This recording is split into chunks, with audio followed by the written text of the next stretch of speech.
Well, Ready, Steady, Go had quite a few challenges, actually. There's actually only 9 full shows in existence, as well as some fragments of episodes that were saved by the original director, Michael Lindsay Hogg.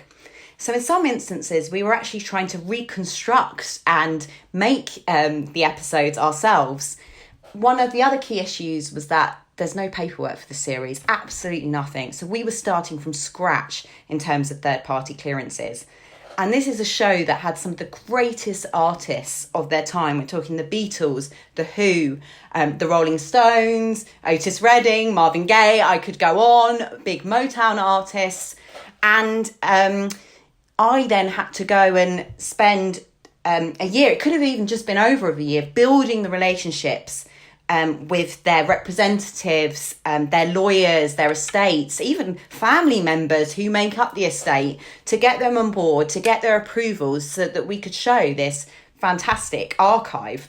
There are also separate issues due to the history of the show, which made that a little bit more difficult and why it took a bit longer.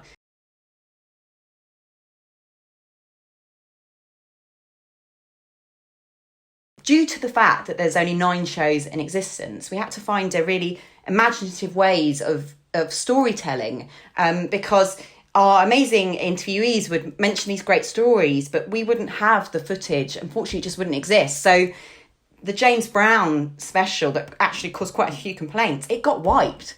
So luckily we had amazing photographs that survive, and our fantastic editor Peter Elphick created this amazing section made up of the stills. Similarly, one of our interviewees mentions that Sandy Shaw missed the start of her performance because she was in the dressing room watching the show go out on television.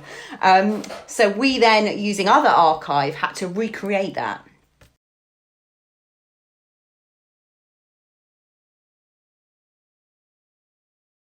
So no stone was left unturned when it came to try to search for other footage that hadn't been discovered outside of BMG's collection. That's who we were working with, the BMG now, who own Ready, Steady, Go. So we found some amazing footage elsewhere. Huntley Archives had an original title sequence. There was more than one, you see, for the show. ITV had colour footage on the set of Ready, Steady, Go. Fremantle. Fremantle had behind the scenes footage of the Beatles arriving at the studios on Kingsway and then rehearsing on the set. Kaleidoscope had silent home movie footage of Solomon Burke performing that a member of the public had actually recorded themselves off the screen, and that's the only way it survives. So really, we tried everything to track down more footage. It was really fun researching the 1960s context archive, because what we tried to do was find our interviewees in that footage from the past. So at one time we're looking at the nightclub footage and going, oh my goodness, there's Chris Farlow, one of our interviewees, he's actually in it walking into this nightclub.